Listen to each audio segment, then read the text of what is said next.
Hello and welcome to another episode of 8-Bit Keys. In this episode I'm going to be doing a complete restoration followed by a demonstration of the Roland CM-300 sound module. Now this is a vintage sound module, and for those who aren't familiar with it, it's basically the successor to Roland's MT32 from the 1980s. So they share a little bit in common, and I think you'll find it interesting. And while we're waiting on the retrobrite to do its job, I'm also going to take an opportunity to tell you about a very interesting vinyl record. Okay, so this thing is in pretty bad shape. You can see a clear boundary where something was obviously sitting on it, probably sitting here, which was preventing the sunlight from hitting it. Besides the yellowing, it has a variety of little marks that I'll need to clean off. So my first go-to product for that kind of thing is denatured alcohol. Somebody recently asked me why I use this rather than rubbing alcohol, and the answer is this stuff's a lot stronger, so it works better. Okay, so I just scrubbed on this for a while and managed to get a lot of it off, but it was very stubborn and I couldn't get it completely clean. Most of the other marks here turned out to be just as stubborn. So when that happens, the next thing I go for is baking soda. I just pour a little on a paper towel and then I wet it with regular water. And then I go to town scrubbing. So far it has worked on all of the spots. So now I'll just clean off the baking soda. So this thing is now successfully prepped for the retrobrite. It's very clean. I also cleaned the bottom of this thing too. It's kind of weird how there's a little yellowing here too. So time for disassembly. There are a bunch of screws on the bottom, so I'll just get those removed.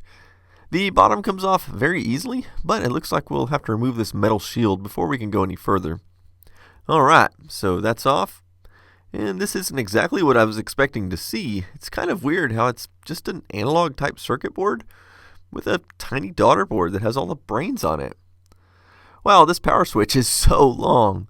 Makes me wonder why they designed it that way. But I'm going to have to disconnect these cables. And this is interesting over here. It's a power transistor that's attached to the metal shield, most likely for heat dissipation. Looks like I can literally just unplug that. So I can just pull this long power switch right out. I'm going to see if I can remove this volume knob. Okay, that was pretty easy. These LEDs have to come off too. That's actually pretty simple. Okay, so it looks like this will not actually unplug from the board, so I'll have to concentrate my efforts over here. And it appears to be held on by a nut. I found that an 11mm socket will fit it perfectly, so I'll get the wrench here and see if we can loosen that.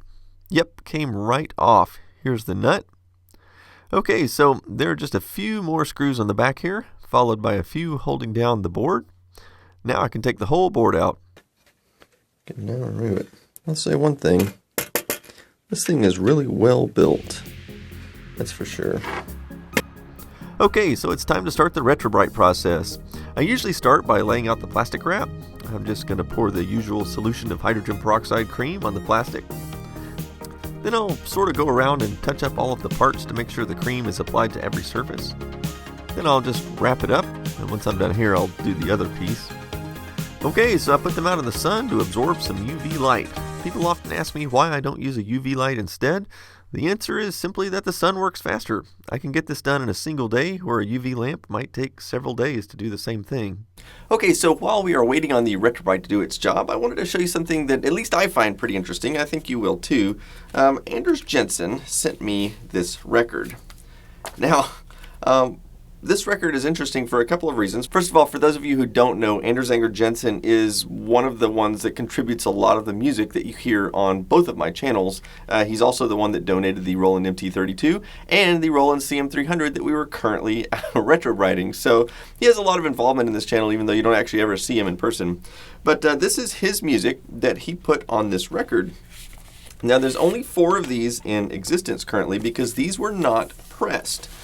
These were actually cut, and I'll be honest, I don't understand the method behind it, but there's some method where they can individually cut vinyl records, and he said they cost about $80 a piece. So this is an $80 record I'm holding right here, and it's only got 5 songs on it, and one of the reasons is because it's another unusual thing about it is that it's a 10-inch record rather than a 12-inch record. Here's the cover art. Here's the disc itself. One interesting thing is that it actually has the 8-Bit Keys remix as one of the 5 songs on the disc. Anyway, I wanted to show you a size comparison with a regular 12-inch vinyl like this one. So here's the 12-inch, followed by the 10-inch, and of course the 7-inch single. So I checked every single turntable at Fry's Electronics, and not a single one of them has support for the 10-inch format. However, looking at the albums, there were 2 of them, including this one by Fall Out Boy, that were 10 inches. Since the player doesn't have a setting for 10-inch records, I can still play it manually by lifting the stylus and putting it at the starting position.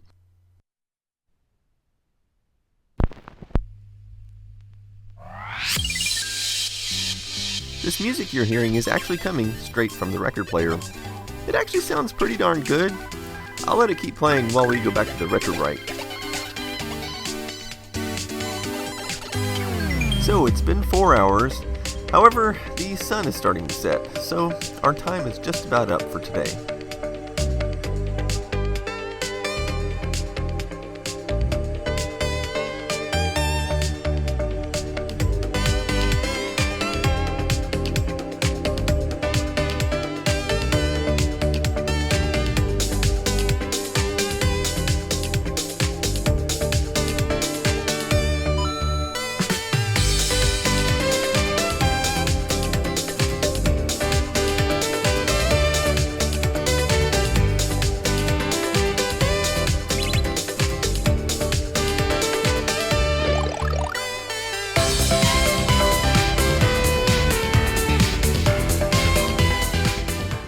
Alright, so it is the next day, and this looks a lot better. However, it's not entirely done. You may not even be able to see it on camera because it's kind of faint, but you can still see the yellowing on one side of it. And yeah, I just ran out of sunlight yesterday, and I started it kind of late in the day, so I only got about 4, maybe 5 hours of sunlight. And this is a particularly stubborn piece of plastic, which is not surprising considering the severity of the problem that it had. But I was going to put it out first thing this morning, but it was completely overcast, so that pretty much ruined that. But I think it's about to start clearing up, so I'm going to go ahead and recoat this, take it back outside, and we'll see if we can get it looking brand new. Okay, so here we are. It's still got some yellowing here that I just can't get out, but it looks so much better than it did. I might be able to get it looking totally new with a few more days of treatment, but I'm going to go ahead and put it back together now.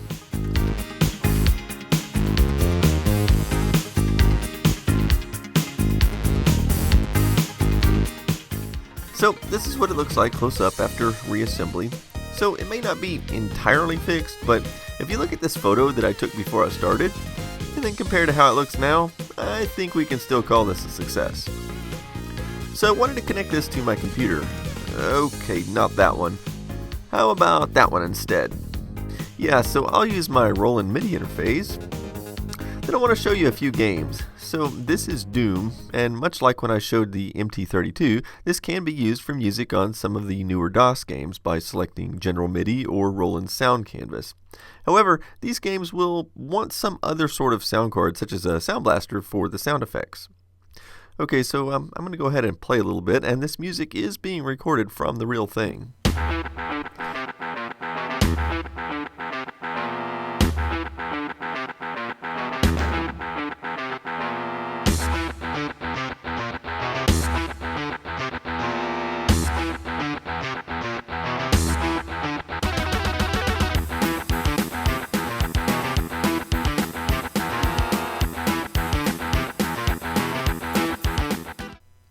The next one I want to show you is Space Quest 5. It has a similar setup program for sound and music options. Here we go.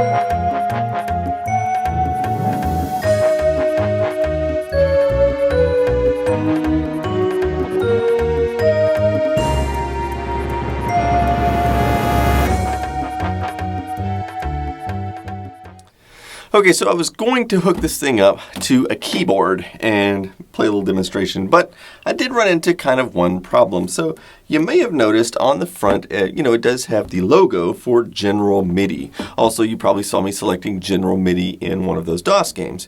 And you may be wondering, what is General MIDI? Well, essentially it's a way, kind of a standard that was formed a few years after MIDI was on the market, so that, for example, if I were to tell it that I wanted patch number 41, I could realistically expect it would be a violin, or something pretty close to that. Because before General MIDI came out, every MIDI instrument had their patches totally arranged differently. So 41 might have been a violin on a Roland device, and it might have been a piano on a Yamaha or something, so it made it very difficult to write MIDI score and expect it to play on every device when everything was garbled.